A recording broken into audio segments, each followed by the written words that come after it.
عیسائیوں نے بیٹا کہہ کر کرسمس عید منائی اور مسلمان نور میں نور اللہ کہہ کر میلاد النبی مناتے ہیں۔ دونوں شرک پر ہیں، یاد رکھیے دونوں کا شرک ایک ہی ہے، اور یہ ذات کا شرک ہے اور اللہ کو گالی ہے۔ تو اللہ کو گالی دینے کے بعد اگر کوئی جنت کی امید رکھے تو اس کی جہالت کی انتہا ہے۔ عام طور پر لوگ پوچھتے ہیں کہ یہ 25 دسمبر کے اوپر کرسچنز کو ہیپی کرسمس کہنا کیسا ہے؟ تو اللہ کے بندو، یہ تو بالکل ہی یعنی گالی جو دے رہے ہیں اس کے اوپر گویا مبارکباد دینا ہے۔ تو مسلمانوں کو وہ میلاد النبی کے اوپر اگر وہ مبارکباد دیتے ہیں یا ان کے تہواروں کے اوپر وہ کچھ ایسے الفاظ بولتے ہیں تو وہ تو کافر مشرک ہیں۔ تو اگر تم یہ کفر و شرک نہ کرو تو کیوں تمہیں یہ اس طرح کی باتیں کریں؟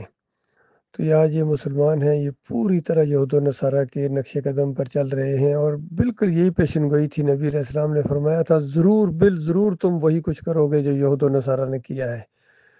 وہ بالش برابر اگر دین سے ہٹے ہیں تم بھی ہٹو گے، وہ گز ہٹے ہیں تم گز ہٹو گے، وہ اگر کسی گو کی بل میں گھسے تم بھی گھسو گے، اور ان میں سے کسی بدبخت نے ماں کے ساتھ بدکاری کی ہے تو اس امت میں بھی کوئی ایسا بدبخت اٹھے گا جو یہ کام کرے گا۔ تو سارے قوم وہی پوری طرح، بلکہ یہود و نصارہ کو، اس لعنتی قوموں کو انہوں نے اپنا آئیڈیل مان لیا ہے۔ اندازہ لگائیے، ان کے نقش قدم پر چلنے فخر محسوس کرتی ہے آج یہ مسلمان قوم۔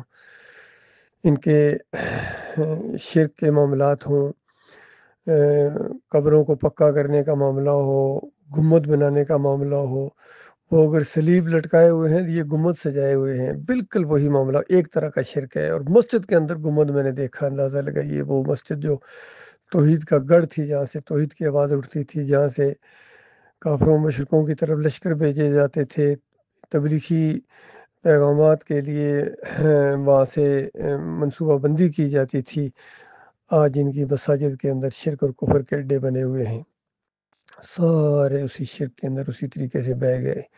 تو یہ معاملہ ہوا ہے، یہ بہت بڑا مسئلہ ہے اللہ کے بندوں۔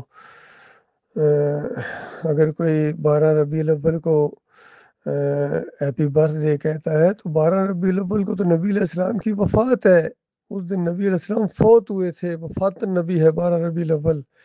مسلمانوں، تمہارا اتنا بھی دماغ نہیں کام کرتا کہ نبی علیہ السلام جس دن فوت ہوئے تھے صحابہ کرام پریشان تھے، امہات المومنین غمگین تھیں، نبی علیہ السلام کی بیٹی فاطمہ رضی اللہ تعالیٰ عنہ پریشان تھیں، اس دن تم خوشیاں مناتے ہو؟ بے ایمانو، تمہیں شرم نہیں آتی ہے؟ منافقوں کی طرح کام کرتے ہو۔ تو یہ آج امت مسلمہ کا یہ سب سے بڑا المیہ ہے کہ ان کے عقیدے کے اندر خرابی ہے۔ یہ عمرہ بھی کرتے ہیں، حج بھی کرتے ہیں، بڑے جوش کے ساتھ نعرے بھی لگاتے ہیں، لبیک اللہم لبیک لا شریک لک لبیک۔ تو یہ نعرہ تو مشرکین مکہ بھی لگاتے تھے۔ مشرکین مکہ آگے کہتے تھے کہ ہاں مگر وہ جس کو تو نے اپنے ساتھ شریک ٹھہرا لیا، حالانکہ اس کا بھی تو ہی مالک ہے۔ بالکل یہی آج مسلمان لا شریک لک لبیک کہنے کے بعد پھر اپنے علاقوں میں جاتے ہیں، وہاں مزاروں کے اوپر اسی طرح نعرے لگاتے ہیں، حق بہو بے شک بہو، یا بری کر کھری، محی الدین چشتی پار لگا دے کشتی، مولا علی شیر خدا کشتی پار لگا دینا، یا علی مدد کے نعرے لگاتے ہیں۔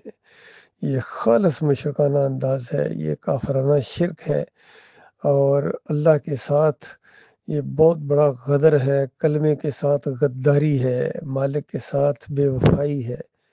تو یہ معاملہ ہے اللہ کے بندو۔ اب یہود و نصارہ کو کیا منع کیا جائے؟ اب 12 ربیع الاول کو جب ان کی آئے گی، یہ اپنے ٹریلوں کے اوپر گنبد سجا کے چوکوں میں رکھیں گے، پھر طواف کریں گے، پھر وہاں نذرانے چڑھائیں گے، کیا فرق ہے اللہ کے بندو؟ سب شرک کے اوپر ہو۔ تو اللہ تعالیٰ نے شرک کرنے والوں کے لیے جہنم کی آگ تیار کر کے رکھی ہے، چاہے وہ نمازی ہوں، حاجی ہوں، زکاتی ہوں، جو مرضی عمل کر کے، کوئی عمل کی ویلیو ہی نہیں ہے اللہ کے نزدیک جب تک تم شرک کو نہ چھوڑو۔